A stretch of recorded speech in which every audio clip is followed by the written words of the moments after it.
Le Seigneur soit avec vous. Et avec votre esprit. Évangile de Jésus-Christ selon saint Luc.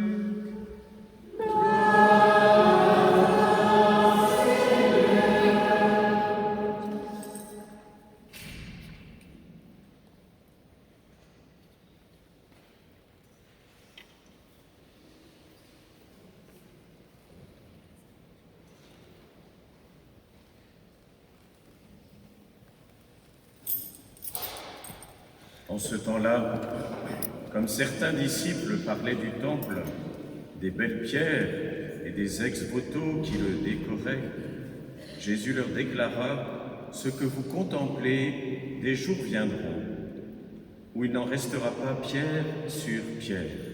Tout sera détruit. » Ils lui demandèrent: « Maître, quand cela arrivera-t-il? Et quel sera le signe que cela est sur le point d'arriver ?»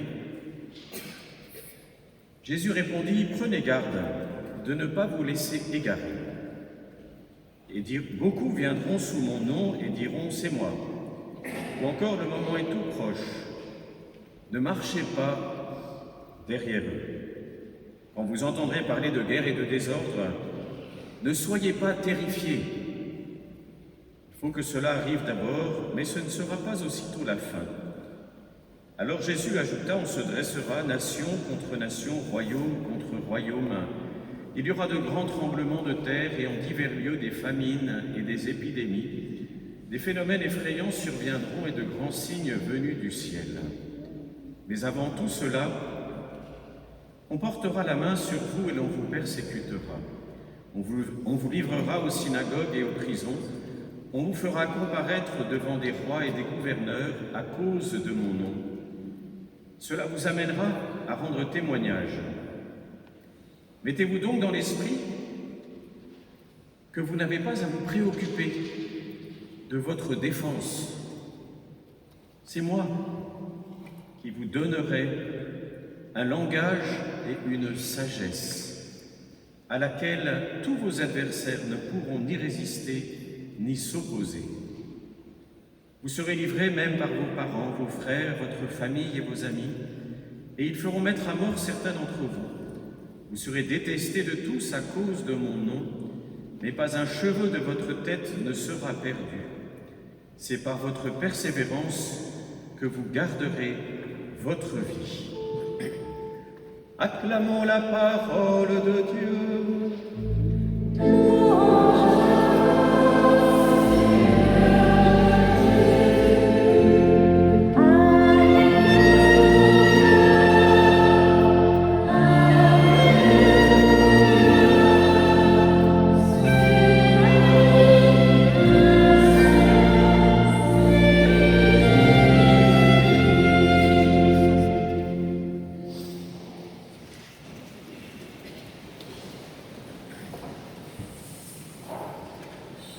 C'est à partir de cet évangile, je vais vous demander de faire un thriller. Ce serait intéressant de voir un petit peu à quoi vous arriveriez, en vous disant que le but, ce serait de trouver un équilibre entre la partie fantasmagorique et puis l'enseignement du Christ. Et donc, entre extériorité, intériorité. Parce qu'on sait que tous les scénarios catastrophiques remplissent les salles de cinéma. Vous vous souvenez qu'en 2012, on nous avait prédit la fin du monde, 2022 était une autre date fétiche, donc il y avait plein de films qui sortaient, mais c'était la fin. Alors des trucs à vous faire effectivement halluciner de haut en bas. Donc quand il s'agit de rentrer dans le scénario catastrophe, ça on entre en résonance. Alors en fait, si on écoute bien cet évangile, il s'agit d'autre chose. Bien sûr, Jésus veut parler de choses dont un certain nombre se sont déjà passés, sont passés, arrivent encore aujourd'hui et arriveront encore après. La prophétie que fait le Christ, en fait, touche des réalités qui ont eu lieu, qui ont lieu et qui auront lieu. Et surtout, Jésus vient nous apprendre l'attitude face, justement, à des moments où l'histoire des hommes traverse des moments plus catastrophiques, des moments plus difficiles et douloureux. Il y en a tellement aujourd'hui sur la planète. C'est pour ça que régulièrement, je dis à l'un ou à l'autre, n'ouvrez pas trop votre téléviseur, puisque de tous les jours, il vous dit exactement la même chose, et qu'à force souvent de les écouter, on finit par avoir peur, sans bien savoir du reste, et sans bien se situer correctement par rapport aux événements. Donc c'est important de voir que des moments difficiles, mais quiconque a un peu de mémoire historique, c'est-à-dire compte pas simplement les 5 dernières années, mais les 100, les 200 dernières années, voilà. On sait que ces choses arrivent. Autrement dit, c'est pas là qu'il faut mettre l'accent, et c'est pas là que Jésus non plus met l'accent, même si, voilà, il annonce à ses apôtres une réalité qui, pour des Juifs, était forte, puisque le temple serait détruit, comme il l'a été en l'an 70. Un peu comme si on nous disait aujourd'hui, mais attention, Notre-Dame sera détruite. On dit, mais avec tout ce qu'on a fait. Et alors tout de suite, les apôtres, un peu comme nous, Maître, quand cela arrivera-t-il? Quel sera le signe que cela est sur le point d'arriver? Dis-nous, Seigneur, qu'on soit prêts. Alors en fait, ça n'est pas le plus important, puisqu'en fait, à travers cette réalité du temple, le Christ nous invite surtout à un détachement intérieur. Il est bon d'aimer nos églises, il est bon d'aimer Notre-Dame de Paris, il est bon d'aimer toutes ces églises qui représentent des choses si profondes pour notre pays, pour notre foi chrétienne, et dans lesquelles nous venons nourrir notre foi, prier. Mais là, n'est toujours pas l'essentiel, puisque l'essentiel, c'est Jésus, c'est lui.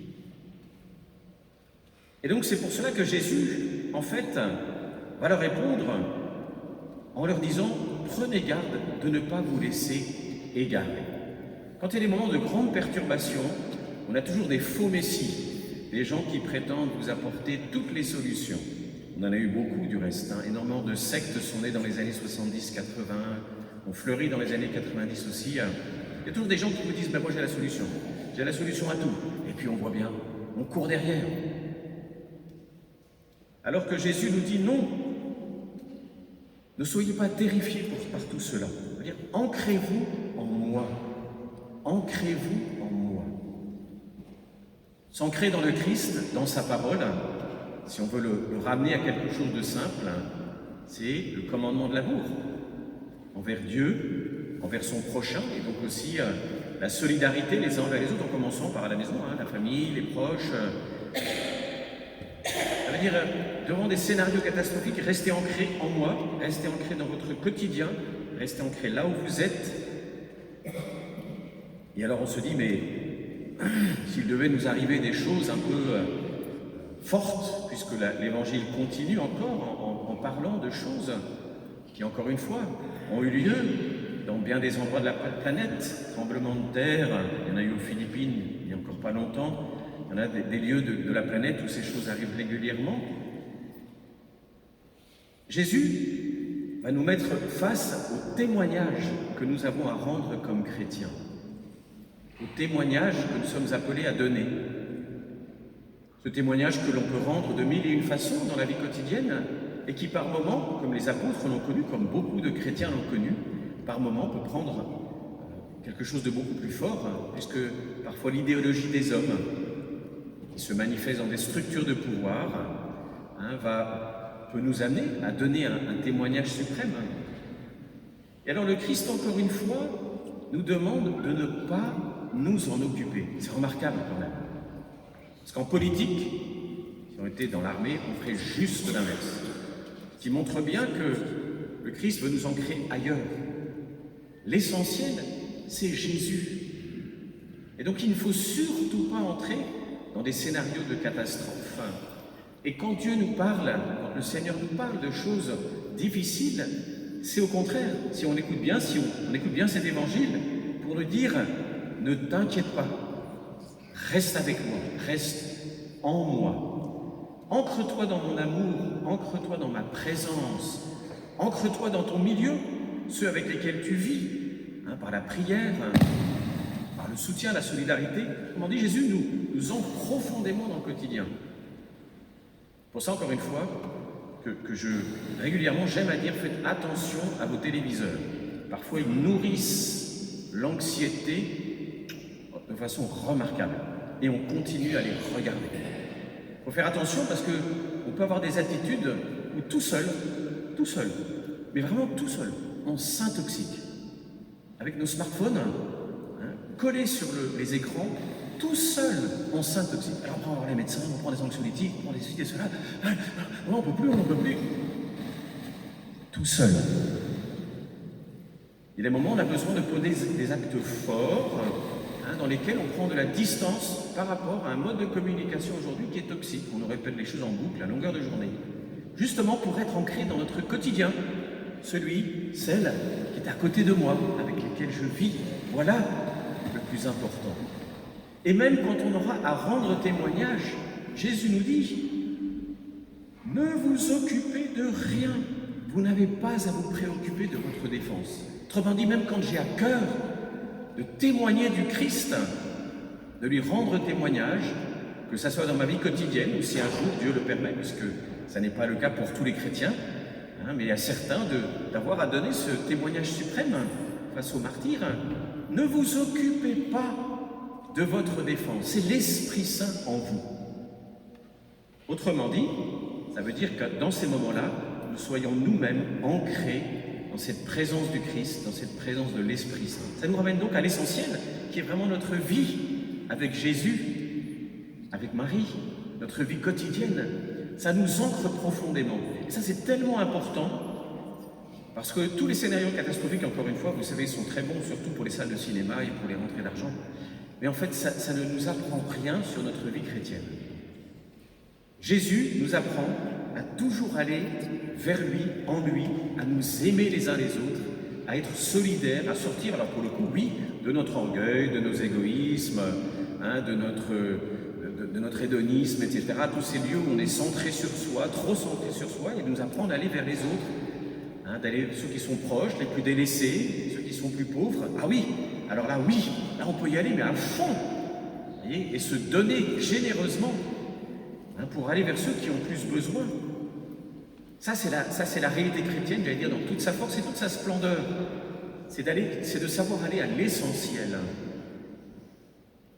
Aussi, cet évangile, en cette fin d'année, n'est pas là pour nous mettre, pour faire écho à tout ce qu'on entend dans les masses médias, mais bien plus, en nous mettant à l'écoute de l'évangile, donc à l'écoute du Seigneur qui nous parle, de nous dire et de nous redire où est toujours l'essentiel, jusque dans les moments les plus difficiles, et parfois, parce que bien des chrétiens le vivent aujourd'hui, pour ne citer que le Nigeria, mais on peut en citer beaucoup d'autres, où cette réalité, oui, décrite par Jésus, où on peut être amené à donner sa vie, et fait partie du quotidien. Pour nous, donc, c'est revenir d'abord et s'ancrer dans l'essentiel. Et pour cela, comme nous le faisons dans chaque Eucharistie, affirmer notre foi. Le credo que nous avons, après l'homélie, apprendre à en faire un véritable acte de foi. Vous savez, il y a des choses parfois dans le credo qui ne sont pas si simples. Donc c'est important d'apprendre à les dire avec conscience. Dans le Notre Père aussi, il y a des choses qui ne sont pas faciles à dire. Pardonne-nous comme nous pardonnons. Vous savez, Claudel disait, moi je m'arrête. Je m'arrête, je ne dis pas la deuxième partie. C'est beau ça. Parce que d'abord, ça veut dire qu'il avait conscience, qu'il était appelé à le dire. Il avait conscience de sa fragilité. Il ne faisait pas de la routine. Il disait, je vais le dire, de toute façon, ça n'a pas d'importance. Non, il ne le disait pas à ce moment-là parce que il disait, Seigneur, je ne suis pas encore là. J'ai du mal. C'est pareil dans le credo. Le credo, on peut avoir parfois du mal à dire certaines choses parce que on se dit, moi, j'ai du mal avec cette dimension de ma foi chrétienne. Ce serait beau, du reste, de le dire tellement en conscience, ce credo, mais que parfois, il y a des petits moments de silence. Parce qu'on se dit, Seigneur, là, tu me travailles. Là, je ne suis pas sûr de ma foi. Et ça, c'est important. C'est même profond, frères et sœurs. Parce que la foi est un chemin. Pour vous comme pour moi comme pour vous, la foi est un chemin. Avoir cette honnêteté d'accueillir ce chemin avec ses lumières, ses beautés, ses moments forts, et puis ses moments de doute, ces moments d'incertitude, mais de les accueillir pareillement, c'est-à-dire dans la paix, dans la confiance en Dieu. Nous ne sommes pas jugés parce que nous avons des difficultés avec la foi. Nous sommes en chemin, comme bien de ceux et celles qui nous ont précédés. Et donc ce credo, il est notre manière aussi de dire oui à la parole de Dieu. Il est un moment fort de notre assemblée dominicale pour dire oui Seigneur, voilà, je manque par la foi, je manque en toi, en tout ce que tu m'as donné. Et puis vient la communion, où le Christ lui-même est l'hostie. C'est important de le rappeler aujourd'hui que la messe n'est pas un symbole. C'est la véritable présence eucharistique de Jésus. Jésus, après la consécration des espèces du pain et la consécration des espèces du pain, est lui-même, vrai homme et vrai Dieu, dans sa nature glorieuse, est présent. Il est l'hostie. Et donc c'est lui-même qui vient dans la communion nourrir nos âmes. Tellement il nous aime, nourrir nos intelligences. Donc vous voyez que la célébration dominicale, c'est pour ça qu'elle est un moment si important, c'est un moment qui est riche pour nous ancrer dans cette foi. C'est un moment qui est riche pour nous aider à cheminer et à accepter notre cheminement dans la paix, dans la confiance en Dieu, sans tricher, de telle façon à ce que, eh bien, au rythme des dimanches, au rythme des messes auxquelles nous assistons, eh bien, nous soyons dans ce travail de la foi, ce labeur de la foi, qui est ô combien plus important que l'anxiété que l'on pourrait développer en s'accrochant trop aux écrans, que ce soit ceux de la télévision ou des portables. Alors demandons cette grâce pour nous de faire de cette messe un grand moment de foi, dans l'humilité, avec nos joies, nos peines, nos doutes, nos intentions de prière, avec tout cela, parce que tout cela, c'est nous. Tout cela, ça fait partie de notre vie. Et puis ensemble, de cheminer pour, dans cette Eucharistie, recevoir le Seigneur dans nos cœurs, lui confier tout cela, lui redire toute notre confiance, accueillir tout l'amour qu'il a pour nous, nous enraciner, nous renouveler, nous régénérer dans cet amour et repartir pour la semaine qui nous attend. Amen.